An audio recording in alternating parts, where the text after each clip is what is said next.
모든 것이 가하나 모든 것이 유익한 것은 아니요 모든 것이 가하나 모든 것이 덕을 세우는 것은 아니니 누구든지 자기의 유익을 구하지 말고 남의 유익을 구하라. 무릇 시장에서 파는 것은 양심을 위하여 묻지 말고 먹으라. 이는 땅과 거기 충만한 것이 주의 것임이라. 불신자 중 누가 너희를 청할 때에 너희가 가고자 하거든 너희 앞에 차려놓은 것은 무엇이든지 양심을 위하여 묻지 말고 먹으라. 누가 너희에게 이것을 재물이라 말하거든 알게 한 자와 그 양심을 위하여 먹지 말라. 내가 말한 양심은 너희의 것이 아니요 남의 것이니 어찌하여 내 자유가 남의 양심으로 말미암아 판단을 받으리요. 만일 내가 감사함으로 참여하면 어찌하여 내가 감사하는 것에 대하여 비방을 받으리요. 그런즉 너희가 먹든지 마시든지 무엇을 하든지 다 하나님의 영광을 위하여 하라. 유대인에게나 헬라인에게나 하나님의 교회에나 거치는 자가 되지 말고 나와 같이 모든 일에 모든 사람을 기쁘게 하여 자신의 유익을 구하지 아니하고 많은 사람의 유익을 구하여 그들로 구원을 받게 하라. 내가 그리스도를 본받은 자가 된 것 같이 너희는 나를 본받는 자가 되라. 아멘. 우리가 믿는 기독교의 가장 중요한 핵심 가치 가운데 하나는 바로 자유입니다. 예수님께서 우리에게 오셔서 우리를 만나주셨습니다. 그리고 우리를 죄와 죽음에 헤어나올 수 없는 구렁텅이에서 건져주셨습니다. 그래서 우리가 자유자가 되었습니다. 사도 바울은 이 놀라운 자유의 은혜를 로마에 있는 교인들에게 편지하면서 몇 가지로 잘 정리해 주었습니다. 로마서에 나오는 내용인데요.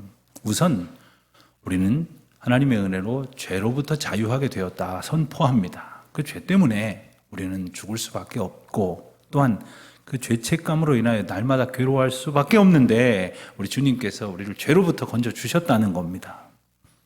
또한 죽음으로부터 우리를 자유케 하셨다 말씀하십니다. 물론 우리는 다 언젠간 죽습니다. 머지않아 우리 모두는 다 이 세상을 육신의 옷을 벗고 떠나게 될 것입니다. 그러나 예수님께서 그 죽음을 물리치시고 사망 권세를 깨뜨리시고 이기심으로 우리는 그 죽음을 두려워하지 않게 되었습니다. 그 죽음 너머에 더 큰 은혜가 있음을 우리로 알게 하셨습니다. 이게 바로 죽음으로부터 우리가 누리게 하시는 자유입니다. 그런가 하면 율법으로부터 우리를 자유케 하셨습니다. 이스라엘 사람들은 이래야 된다, 저래야 된다 하는 그 율법에 갇혀 있었습니다. 그러나 사실 오늘 우리도 마찬가지입니다. 우리도 알게 모르게 누가 정해놓았는지 모를 그 많은 규율과 계명에 스스로를 가두고 또 남을 판단합니다. 그러다 보니까 주님이 주시는 놀라운 그 무한한 자유의 은혜를 누리지 못할 때가 참 많습니다. 그리고 무엇보다도 우리를 성령 안에 거하게 하심으로 성령 안에서의 자유를 누리게 하셨습니다. 여러분, 우리가 주님의 은혜 가운데 있으면 그 가운데에서 충만한 은총을 누릴 뿐 아니라 자유를 얻게 하셨기에 우리는 자유자이고 우리는 무엇이든지 주님의 은혜 가운데에 행할 수 있는 것입니다. 음식을 먹는 것도 마찬가지입니다. 왜 갑자기 음식 얘기로 넘어가느냐고요? 고린도 교회 교인들은 이 음식 먹는 문제 때문에 논란이 많았습니다. 특별히 고린도라고 하는 도시에는 신전들이 참 많이 있었는데 그 신전마다 제물로 바쳐졌던 많은 제물들이 있었습니다. 주로 고기들이었죠. 그곳에서 사용되기도 하고 그들이 나누어 먹기도 하지만 또 상당한 양의 이 고기들은 이 시장으로 유통되어져서 사람들의 음식 재료로 사용이 되었습니다. 그런데 어떤 사람들은 음식은 음식일 뿐이지 게다가 그들이 섬겼다는 우상 그 아무것도 아닌 것인데 돌덩어리 나무 쪼가리에 불과한 것인데 그건 무슨 상관이 있느냐 하면서 그 음식을 먹는 것을 아무렇지도 않게 생각을 했습니다. 바울은 이런 사람들을 가리켜서 믿음이 강한 사람이다 이렇게 말했습니다. 그런데 그런 사람들만 있었던 것은 아니었습니다. 그 음식이 나를 혹시 괴롭게 할까?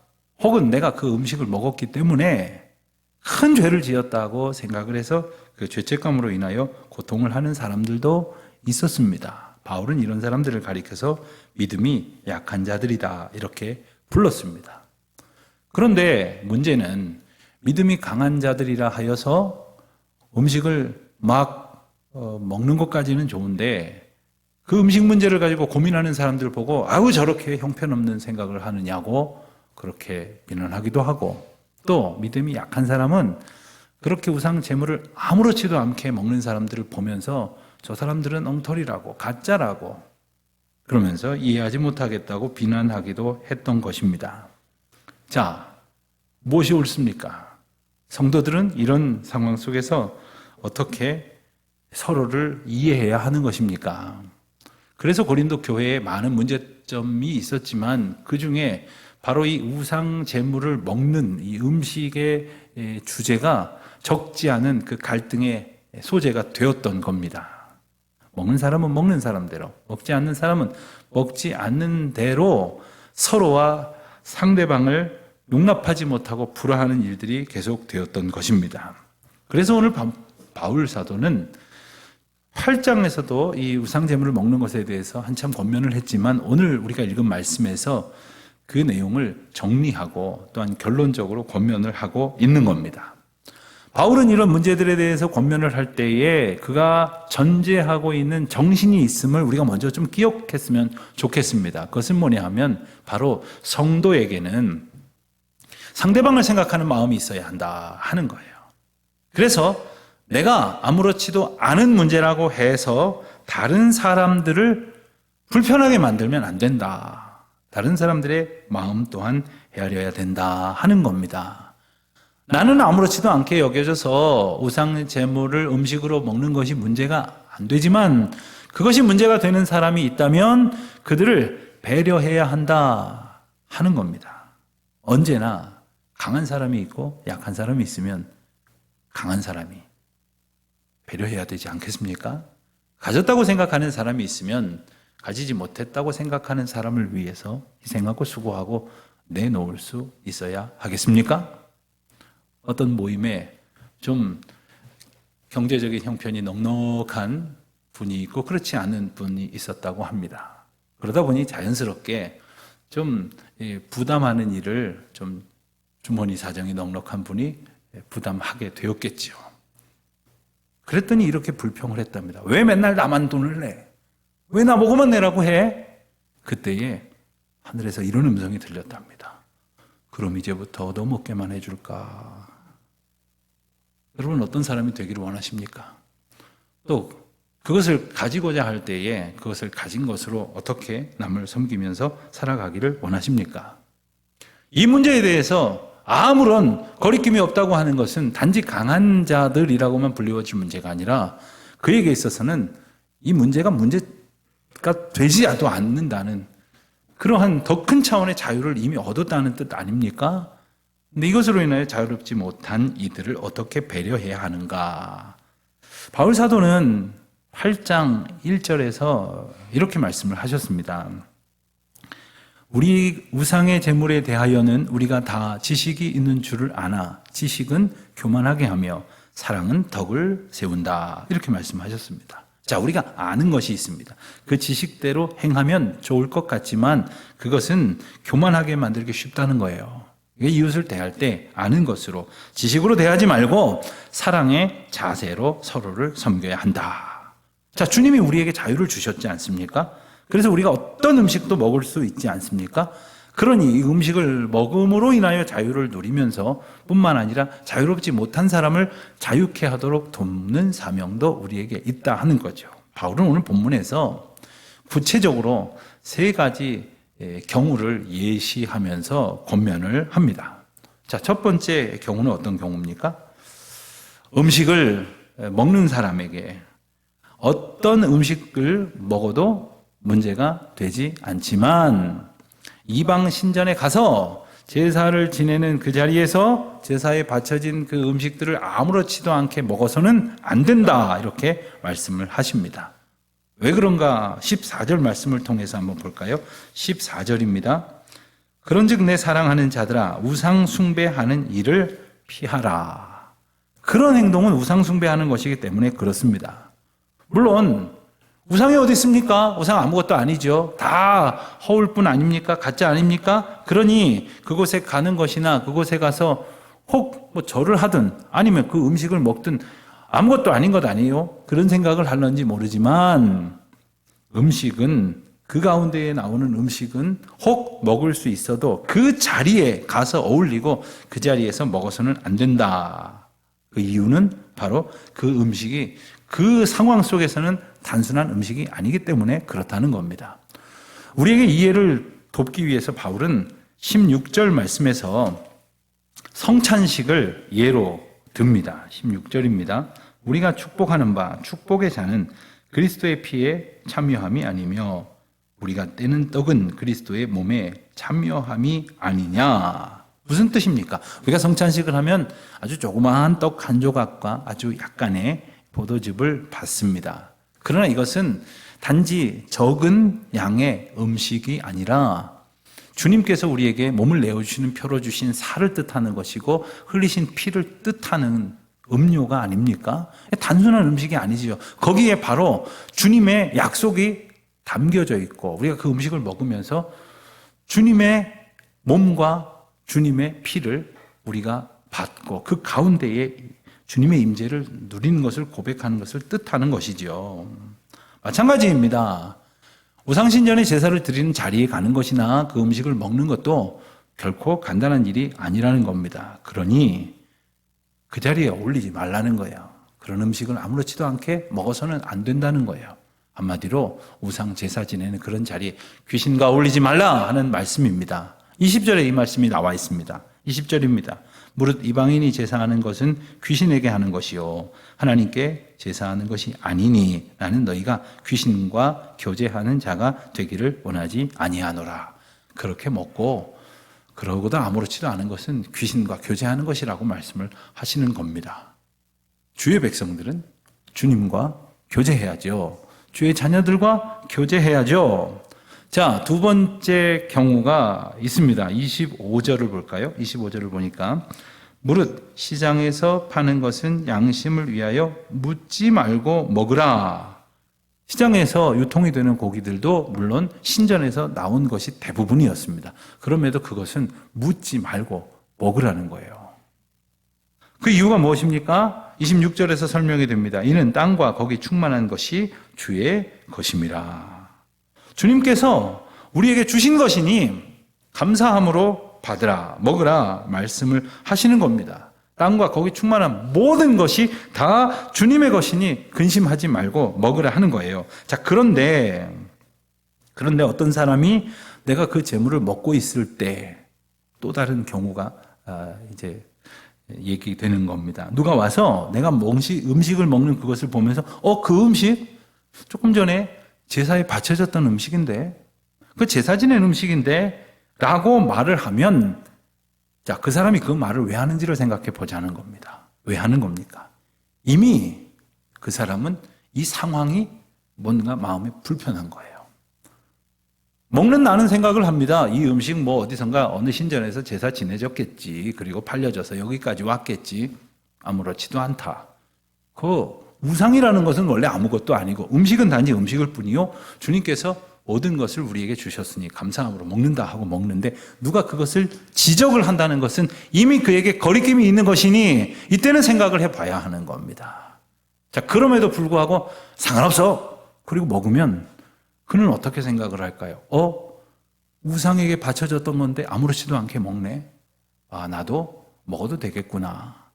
그러면 우상 제사 드리는데 가서 어울려도 아무 문제도 안 내겠네. 아무것도 문제가 될 것이 없나 보다라고 오해하게 될 것이라 하는 말이에요. 그러니 믿음이 약한 사람이 그렇게 오해하지 않도록 하기 위해서 그를 위해서 먹지 말라 하는 겁니다. 나는 먹어도 그만이고 안 먹어도 그만이지만 그를 위해서 먹지 말라 하는 거예요. 이 원리가 바로 23절에서 우리 읽은 말씀에 나옵니다. 모든 것이 가하나 모든 것이 유익한 것은 아니요 모든 것이 가하나 모든 것이 덕을 세우는 것은 아니다 하는 말씀이죠. 내가 고기를 먹는 것은 아무 문제가 안 됩니다. 그러나 그것이 상대방의 마음가짐에 유익하지 못할 때는 먹지 않아야 된다는 말씀이에요. 또 이것이 덕을 세우는 일이 아니라고 한다면 먹지 않아야 된다 하는 겁니다. 자, 덕을 세운다는 게 뭡니까? 우리가 성경을 읽으면 덕이라는 표현이 자주 나오는데 꼭 뒤에 세운다라는 표현이 나와요. 덕은 세우는 것이기 때문에 그렇습니다. 성경에 나오는 덕은 이 관계 속에서 맺어져 가는 것입니다. 쌓여져 가는 것이에요. 그래서 처음엔 아무것도 없는 관계였지만 그 가운데에 교제와 나눔과 섬김과 돌봄과 격려와 위로가 오가면서 그들 가운데에 관계가 이렇게 쌓여지는 겁니다. 그래서 든든하게 그들이 함께 거할 수 있고 함께 하나님의 일을 도모할 수 있는 귀한 것들이 이렇게 쌓여져 가는 것이 바로 덕이 세워지는 거예요. 근데 덕스럽지 않다 하는 건 뭡니까? 이런 것을 허문다는 겁니다. 이 관계가 올곧게 쌓여져 가지 않고 무너진다는 뜻을 말합니다. 우리는 덕을 세우는 사람이어야 하지 않겠습니까?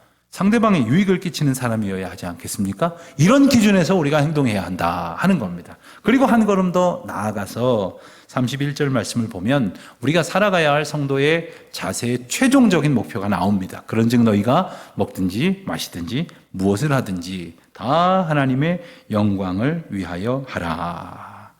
그렇습니다. 이것이 덕이 되는가? 이것이 유익이 되는가? 그리고 이것이 하나님 앞에 영광이 되는가를 생각해 봐서 그러면 하고 그렇지 않으면 가하다 해도 하지 말라 이거예요. 할 수 있어도 그것을 함에 있어서 나는 아무렇지도 않아도 하지 말라 이겁니다. 하나님께 영광이 되지 않는 것. 자, 하나님께 영광이 된다고 하는 것은 피조물된 우리 인생에게 허락된 최고의 가치입니다. 웨스트민스터 신앙 고백 첫 번째 1조에 보면 사람의 제일 되는 존재 이유, 존재의 목적이 무엇입니까? 라는 질문에 대해서 하나님을 영화롭게 하는 것입니다. 하나님께 영광을 돌리는 것입니다. 라고 대답을 하고 있어요. 그런가 하면 이사야 43장 21절 말씀을 보면 내가 내 백성을 지었나니 나의 찬송을 부르게 하려 하심이라. 이렇게 우리를 지으신 하나님의 근본적인 목적과 이유를 우리는 알게 됩니다. 그러므로 우리가 하나님께 영광을 돌린다는 것은 우리가 살아갈 때 행할 수 있는 가장 높은 차원의 성취예요. 그리고 가장 가치 있는 일을 이룬 것이라고 말할 수 있는 것이죠. 하나님께 영광을 돌리는 바로 그것을 위해서 오늘 우리가 살아가는 의미를 얻은 것입니다. 자, 그런데 저마다 인생이 애쓰고 수고하는 일이 많다고 하여도 그것이 상대방의 유익도 되지 아니하고 그와의 관계 속에 덕스럽지도 않고 무엇보다 하나님 앞에 영광이 되지 않는다면 그것은 하지 않는 것이 좋겠다. 자, 만약 그것을 하면 어떻게 된다는 말입니까? 32절을 봅니다. 32절 보니까 유대인에게나 헬라인에게나 하나님의 교회에나 거치는 자가 되지 말고, 거치는 자가 되지 말라고 했는데 바로 거치는 자가 된다는 거죠. 거치는 자라는 것은 걸림돌이 되는 사람이라는 말입니다.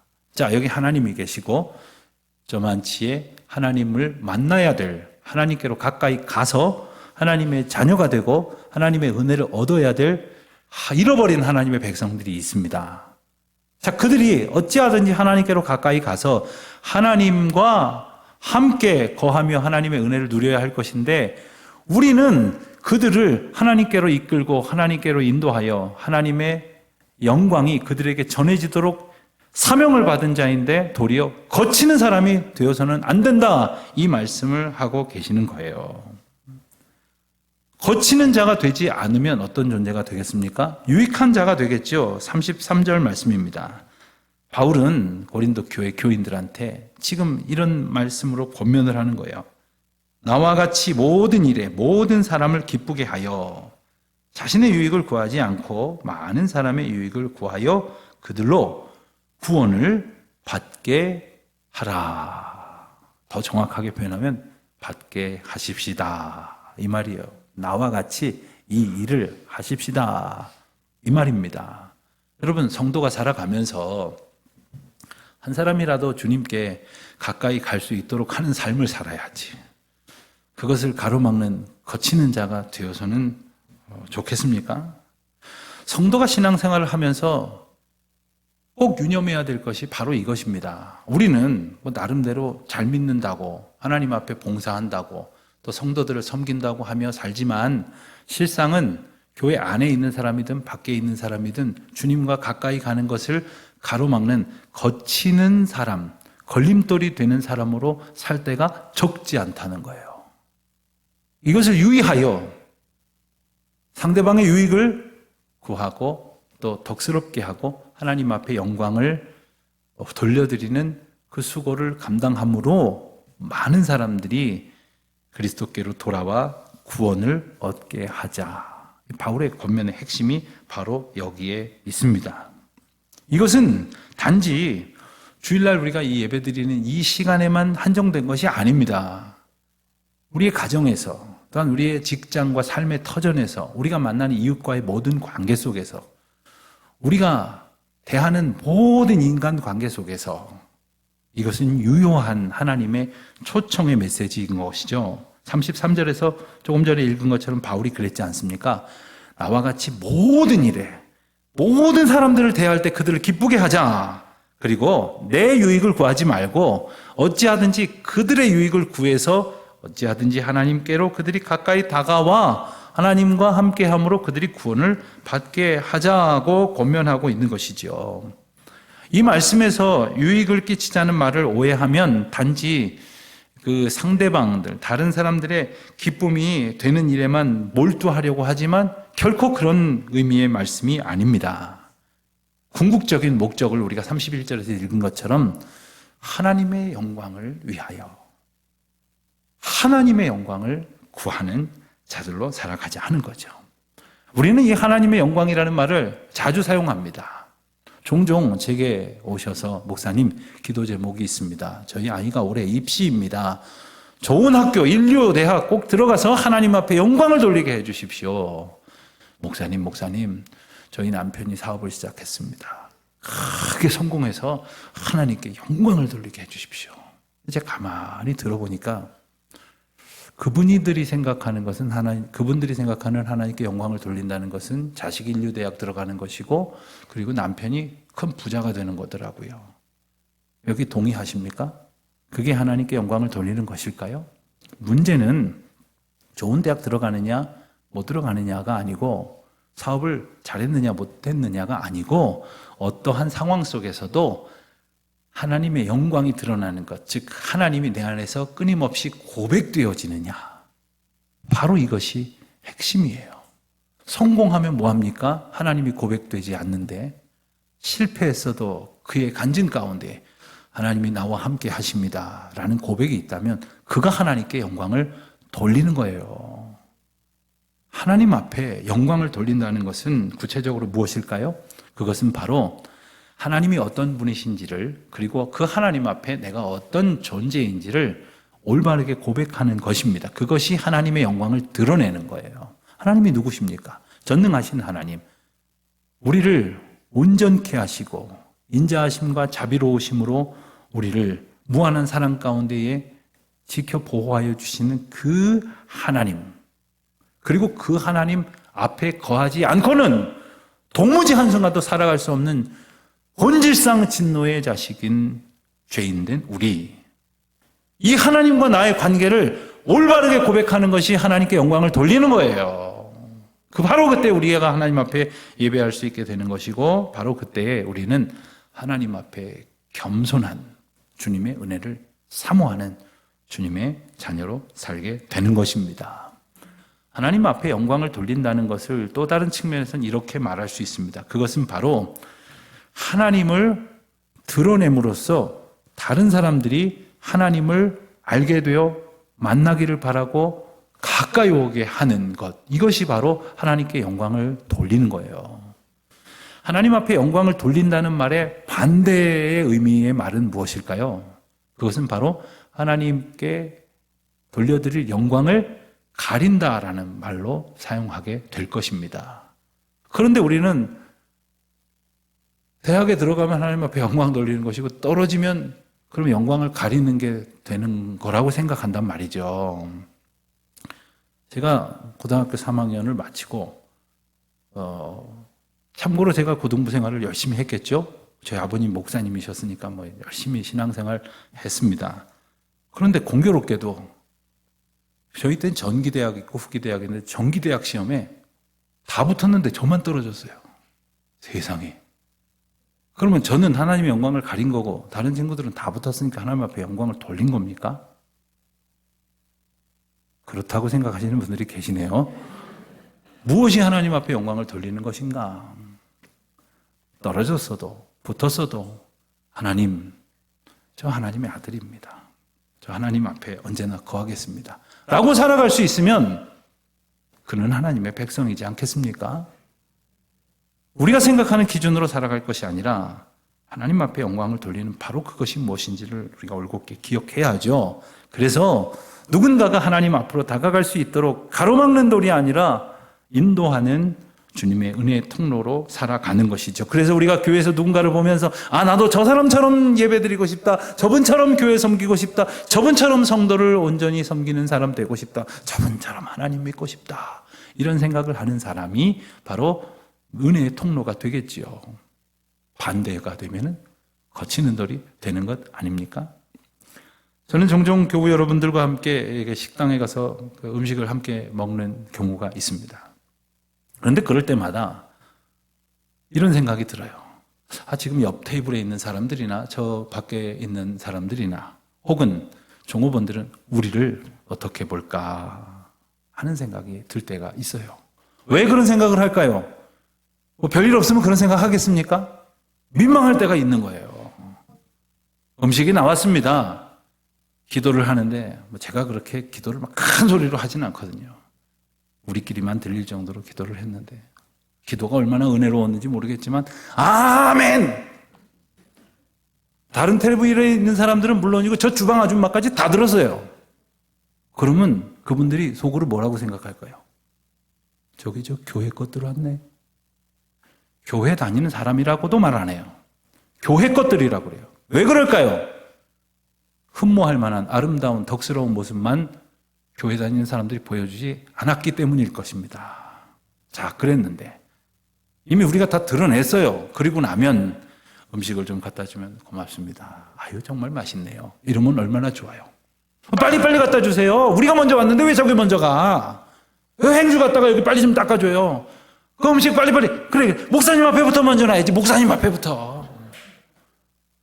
여러분, 그럴 때마다 저는 견딜 수가 없어요. 창피하고 어떻게 해야 될지는 모르겠어요. 그분들이 어떤 마음을 가지고 볼까 하는 생각이 드는 거예요. 그 전도를 하지는 못할 망정 그냥 가리려고 작정을 하고 살아가는 거죠.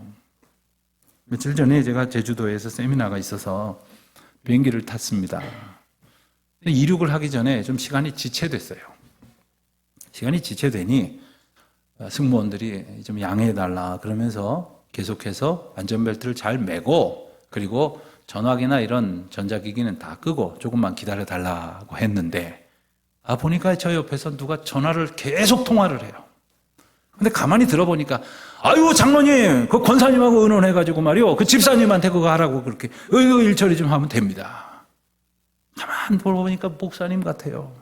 조금 있으니까 전화가 계속 걸려오는 모양이에요. 받을 때는 또 할렐루야! 제 마음이 얼마나 힘들었는지 몰라요.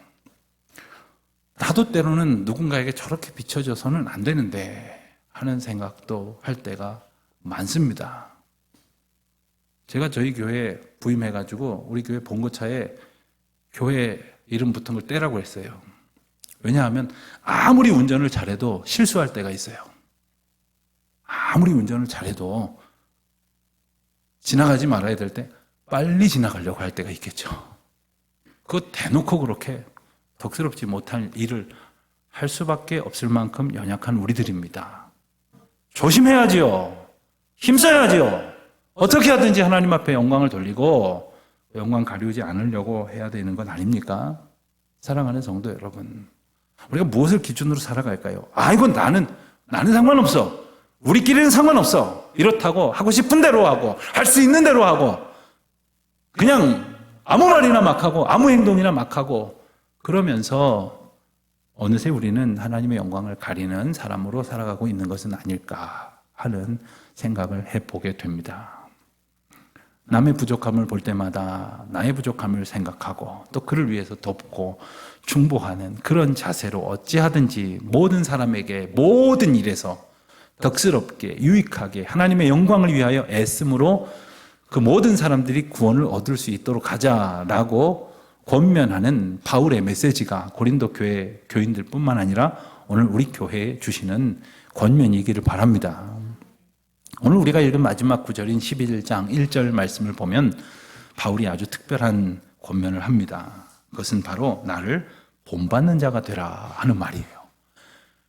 여러분 누구에겐가 나를 본받으라 이런 말씀 해보신 적이 있습니까? 아마 쉽게 할 수 없는 말일 겁니다. 혹은 다른 사람이 여러분 보고 나 본받아 라고 하는 말을 들어보신 적이 있었습니까? 만약 누군가가 그랬다면 우리는 속으로 생각을 하기를 저 사람 참 거만하구만, 되게 잘난 줄 아네, 아니 얼마나 잘났길래 자기를 본받으래, 이런 생각을 할 수밖에 없을 거예요. 지금 바울의 권면은 그런 생각이 들게 하는 말이 아닙니다. 가만히 자세히 다시 한번 보십시다. 내가 그리스도를 본받는 자가 된 것 같이, 그러니까 나를 본받으라는 것이 아니라 내가 그리스도를 본받고자 하는 이 자세, 이 열망, 이 소원, 이것을 본받으라는 거예요. 이런 마음을 함께 갖자는 거예요. 사랑하는 성도 여러분, 바울의 말씀을 의지하여 이 말씀을 저와 여러분에게 권면하기를 원합니다. 바울 사도가 그리스도를 본받으려고 애썼던 것처럼, 그리스도께서 하나님께 순종하려고 하셨던 것처럼 우리 또한 그 모습을 본받아 성도에게는 유익을, 그리고 공동체 안에서는 덕을 세우고 또 하나님께는 영광을 돌려드리기를 힘쓰는 우리 모두가 되시기를, 그리하여 저와 여러분의 삶 속에 그리고 우리 공동체 가운데 하나님의 영광이 날마다 선포되는 거룩한 역사가 충만하기를 우리 주님의 이름으로 축원드립니다. 기도하겠습니다.